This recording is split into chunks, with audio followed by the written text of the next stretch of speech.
बरसात का मौसम था। आसमान में काले बादल धीरे धीरे चलते हुए धरती पर जीवन बरसाने को तैयार थे। जंगल के पास बसा छोटा सा गांव, जहां मिट्टी की खुशबू और हरियाली साथ साथ सांस लेती थी। इसी गांव के किनारे रहता था किसान धन्नू। धन्नू के लिए बारिश सिर्फ पानी नहीं थी, वह उसकी उम्मीद, उसकी मेहनत और उसके परिवार के भविष्य की कहानी थी। उसने अपनी पत्नी राधा और दोनों बच्चों के साथ मिलकर इस साल की सबसे अच्छी फसल से चुने गए बीज एक पुराने लेकिन मजबूत जूट के बोरे में भरकर रखे थे। राधा, इन बीजों के बाजार में अच्छे दाम मिल जाएं, तो मैं खेत के लिए नया हल खरीद पाऊंगा। फिर मेहनत और आसान हो जाएगी। हाँ धन्नू, हमने बहुत मेहनत से ये बीज उगाए हैं। एक एक को चुनकर अलग अलग किया है।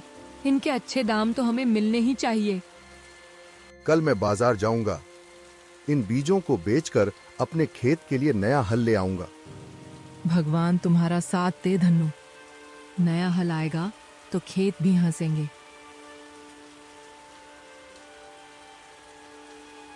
बाहर बारिश हल्की हो चुकी थी, लेकिन घर के भीतर उम्मीद की गर्माहट फैल चुकी थी।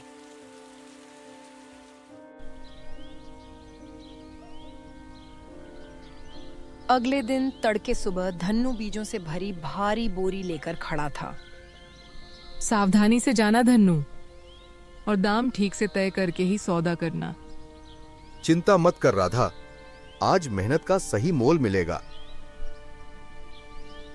उसने बीजों से भरी भारी बोरी कंधे पर रखी और वह कच्चे रास्ते से होता हुआ जंगल के किनारे किनारे बाजार की ओर चल पड़ा।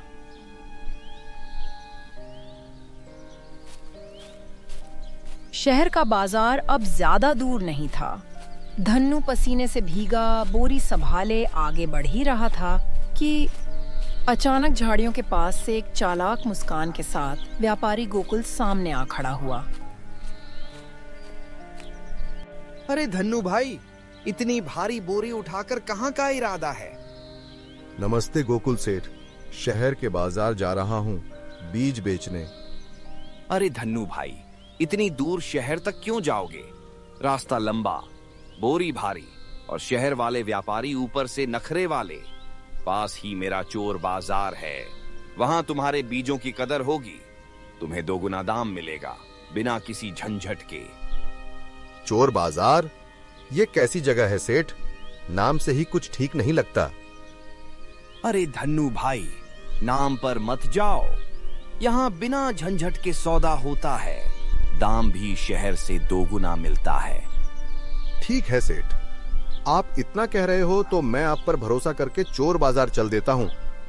सेठ रहस्यमयी मुस्कान के साथ हंसता है और धन्नू बीजों की बोरी उठाकर चोर बाजार की ओर बढ़ जाता है।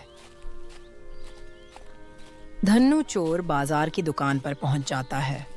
वहां चारों ओर अजीब सी चहल पहल थी।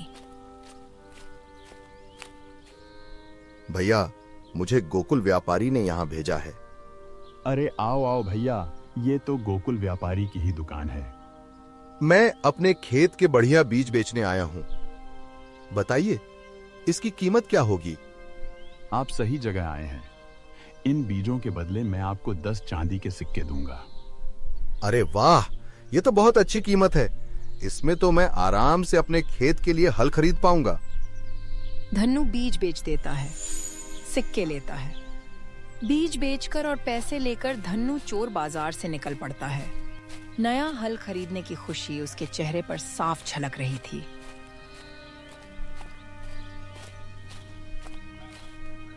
बीज बेचने के बाद धन्नू सीधे कृषि औजारों की दुकान पर पहुंच जाता है। दुकान के बाहर लकड़ी के हल, फावड़े और दरांती सजे थे। धन्नू की आंखें एक नए मजबूत हल पर टिक गईं। भाई साहब, ये हल कितने का दोगे? ये बढ़िया लोहे का हल है, कीमत है 8 चांदी के सिक्के।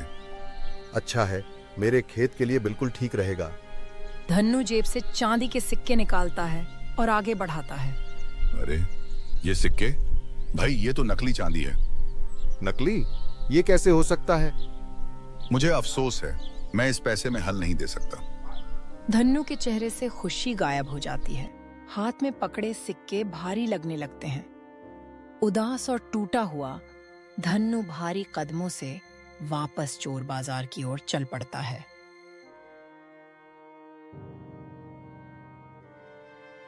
धन्नू चोर बाजार पहुंचता है। वहां गोकुल पहले से ही मौजूद होता है, मुस्कुराता हुआ, जैसे उसे सब कुछ पहले से पता हो। गोकुल, तुमने मेरे साथ धोखा किया है। अरे धन्नू भाई, ऐसा क्यों कह रहे हो? ये देखो, ये सिक्के नकली हैं। इन्हीं पैसों से तुमने मेरे बीज खरीदे थे। भाई, मैंने तो तुम्हें पूरा पैसा दिया था। अब ये नकली कैसे हो गए? इसकी जिम्मेदारी मेरी कैसे? मेरी साल भर की मेहनत थी वो बीज। तुम्हारी मीठी बातों में आकर सब गवा बैठा। हाँ, अब जाओ यहां से और हमारा टाइम खराब मत करो, नहीं तो अपने आदमी बुलाकर यहीं पिटवा दूंगा। धन्नू चुपचाप सिर झुकाए वहां से चला जाता है। धन्नू धीरे धीरे अपने घर पहुंचता है। आंगन वैसा ही था, लेकिन उसके कदमों की आवाज में अब थकान और हार छिपी थी। आ गए धन्नू? हल्ले आए क्या? क्या हुआ? इतने उदास क्यों हो? राधा, मैं धोखा खा गया। धोखा? कैसा धोखा? गोकुल व्यापारी ने हमारे सारे बीज ले लिए और बदले में मुझे नकली सिक्के दे दिए। ये तो बहुत बुरा हुआ धन्नू, लेकिन घबराओ मत। तुम अपनी फरियाद लेकर राजा के पास जाओ, वो जरूर कोई हल निकालेंगे। ठीक है राधा, अब तो उन्हीं से उम्मीद है। मैं अभी राजा के पास जाता हूं।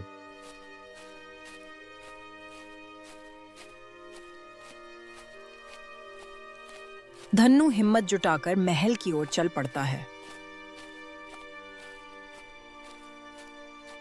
वह राजा के दरबार में पहुंच जाता है। ऊंचे खंभे, सजे पर्दे और बीच में विराजमान न्याय प्रिय राजा। धन्नू हाथ जोड़कर सिर झुका लेता है। महाराज, एक किसान धन्नू आपके पास फरियाद लेकर आया है। बोलो किसान, तुम्हारी क्या समस्या है? महाराज, वह चोर बाजार अब भी चल रहा है। मेरे सारे बीज चले गए। अगर न्याय नहीं मिला तो मेरी पत्नी और बच्चे भूखे मर जाएंगे। राजा गंभीर मुद्रा में सिंहासन पर बैठे थे। उनकी आंखें धन्नू के चेहरे से हट ही नहीं रही थीं। तभी मंत्री बोला, महाराज, पिछले महीने ही हमने उस इलाके में छापा मारा था। वहां कोई चोर बाजार नहीं मिला। मुझे लगता है यह किसान झूठ बोल रहा होगा या किसी गलत फहमी में है। झूठ बोलने वाले की आंखों में डर होता है, पर इस किसान की आंखों में जिम्मेदारी है। अगर सच में कोई चोर बाजार हमारी आंखों से छिपकर चल रहा है, तो यह केवल किसान का नहीं, पूरे राज्य का अपमान है। मैं इस मामले की जांच करूंगा, लेकिन राजा बनकर नहीं, एक साधारण नागरिक बनकर। राजा जी, मुझे आप पर और आपके न्याय पर पूरा भरोसा है।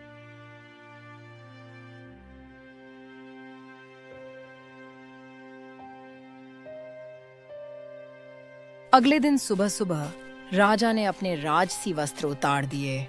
उन्होंने साधारण कपड़े पहन लिए, सिर्फ एक आम आदमी का भेष। अब वे राजा नहीं थे, वे एक साधारण नागरिक थे। राजा चोर बाजार पहुंच जाते हैं। वहां उन्हें गोकुल मिलता है, जो हमेशा की तरह मीठी बातें करते हुए अपने धंधे में लगा होता है। बोलिए भाई साहब, आपको हमारे बाजार से क्या चाहिए? यहाँ सब कुछ मिलता है और सब कुछ बिकता है। बेटा, मुझे कुछ पैसों की जरूरत है, इसलिए मैं अपनी सोने की अंगूठी यहां बेचने आया हूं। राजा अंगूठी गोकुल को देते हैं। बेटा, इस अंगूठी के कितने पैसे मिलेंगे? अरे अरे बाबा, ये अंगूठी तो पीतल की है, इसके ज्यादा पैसे नहीं मिलेंगे। पर यह अंगूठी असली सोने की है और यह मेरे परिवार की विरासत है। यहाँ ज्यादा होशियारी मत दिखाओ, वरना जिंदा घर नहीं जा पाओगे। अब तुरंत यहाँ से निकल जाओ। राजा बिना कुछ कहे चुपचाप वहां से चला जाता है। मंत्री ने तो कहा था कि राज्य में कोई चोर बाजार नहीं है, और यह भी दावा किया था कि वहां पहले ही छापा मारा जा चुका है। इसका मतलब साफ है, या तो मंत्री को सच्चाई की जानकारी नहीं थी, या फिर वह भी इस पूरे खेल में कहीं न कहीं शामिल था।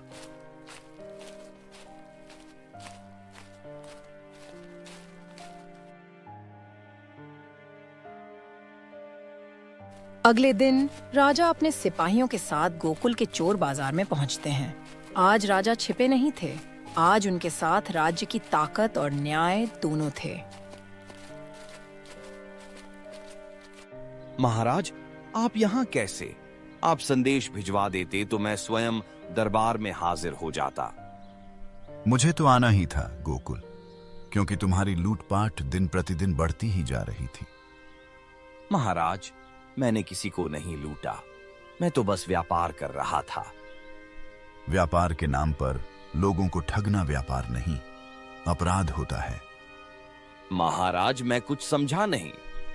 अच्छा, जब मैं कल तुम्हारे पास अंगूठी बेचने आया था तो तुमने क्या किया? तुमने मेरी अंगूठी को पीतल बताया और मुझे धमकी भी दी। महाराज, मुझसे गलती हो गई, मैं आपको पहचान नहीं पाया। अगर मैं राजा न होता तो क्या तुम किसी बूढ़े को इसी तरह डराकर लूटते रहते? गोकुल सिर झुका लेता है, उसके पास अब कोई जवाब नहीं बचता। सिपाहियों, इसे ले जाओ और इसे काल कोठरी में डाल दो।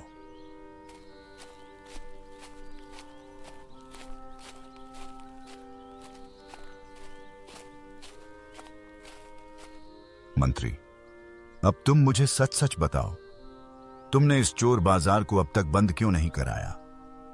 महाराज, मुझसे बहुत बड़ी भूल हो गई।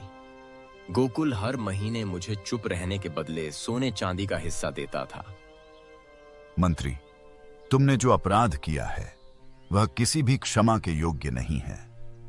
हाँ, मैं जानता हूं महाराज, पर आप मुझे पकड़ नहीं पाएंगे।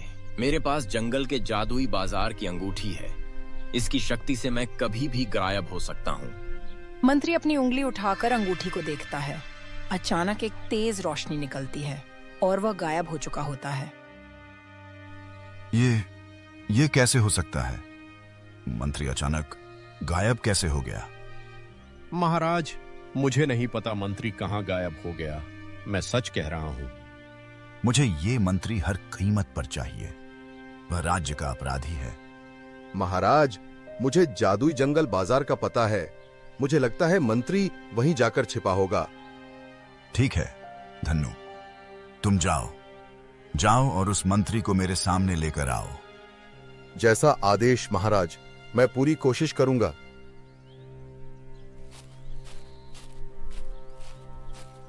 धन्नु बिना समय गंवाए सीधे जंगल की ओर चल पड़ता है। इसी जंगल के भीतर एक साधु रहते हैं। जादुई जंगल बाजार का रहस्य सिर्फ वही साधु जानते हैं। लगता है साधु जी यहीं आसपास ही रहते होंगे।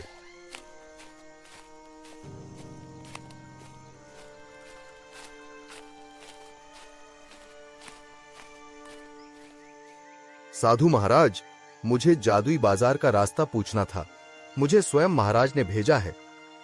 क्या हुआ बेटा, तुम वहां क्यों जाना चाहते हो? साधु जी, राजा का मंत्री अपराध करके जादुई बाजार में गायब हो गया है, मुझे उसे ढूंढकर महाराज के सामने प्रस्तुत करना है। ठीक है बेटा, यहां से सीधे उत्तर दिशा में जाओ, वहां एक गुफा मिलेगी, उसी के भीतर जादुई बाजार का मार्ग छिपा है। यह जादुई छड़ी अपने साथ रखना, इसके रहते मंत्री का कोई जादू तुम पर काम नहीं करेगा। ठीक है साधु महाराज, आपका बहुत बहुत धन्यवाद। महाराज भी आपके आभारी रहेंगे।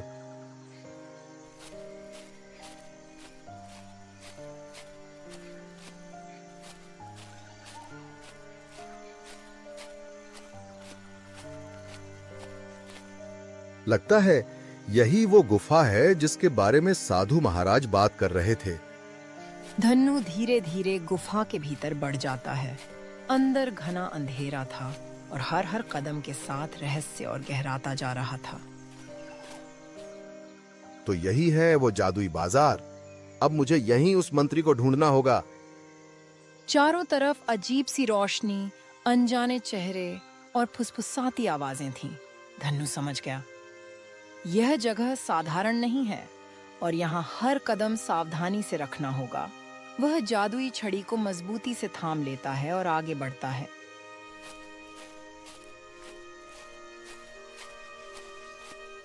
धन्नू की नजर अचानक धोखेबाज मंत्री पर पड़ती है। वह जादुई बाजार की एक दुकान के पास खड़ा हुआ इधर उधर देख रहा होता है, मानो किसी को पहचान न लेने की कोशिश कर रहा हो। मंत्री, इतनी दूर आकर भी तुम मुझसे बच नहीं पाए। आखिरकार मैंने तुम्हें ढूंढ ही लिया। तुम यहाँ कैसे आ गए? तुम तो बस एक साधारण किसान हो। वो सब छोड़िए मंत्री जी, अब आपको मेरे साथ चलना होगा। आपका न्याय महाराज के दरबार में होगा। तुम मुझे पकड़ नहीं सकते किसान। मेरे पास जादुई अंगूठी है। मंत्री, अब आपका कोई जादू नहीं चलेगा। मेरे पास यह जादुई छड़ी है। चुपचाप मेरे साथ चलिए, वरना मैं आपको इसी छड़ी से चूहा बना दूंगा। डर के मारे मंत्री धन्नू के साथ राजमहल चलने के लिए तैयार हो जाता है। ठीक है, मैं तुम्हारे साथ चलता हूँ।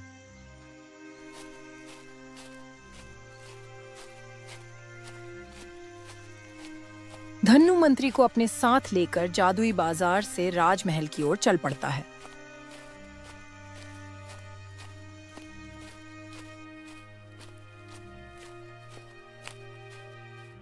महाराज, जैसा आपने आदेश दिया था, मैं मंत्री को जादुई बाजार से आपके सामने ले आया हूं। मंत्री, अब भी कुछ कहना बाकी है? महाराज, मुझसे बहुत बड़ा अपराध हो गया। लालच ने मेरी बुद्धि छीन ली। मुझे क्षमा कर दीजिए। जो व्यक्ति न्याय की रक्षा की शपथ लेकर अन्याय करे, वह क्षमा का अधिकारी नहीं होता। मंत्री को उसके पद से तुरंत हटाया जाए और जीवन भर के लिए कारावास की सजा दी जाए।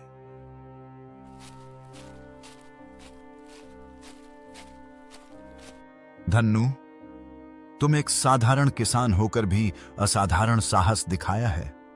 तुम्हारी सच्चाई और हिम्मत ने पूरे राज्य को बचाया है। महाराज, मैंने बस वही किया जो एक ईमानदार प्रजा को करना चाहिए। मैं तुम्हें इनाम में 2 एकड़ जमीन देता हूं। खूब मेहनत करो और हमेशा ईमानदारी से रहो।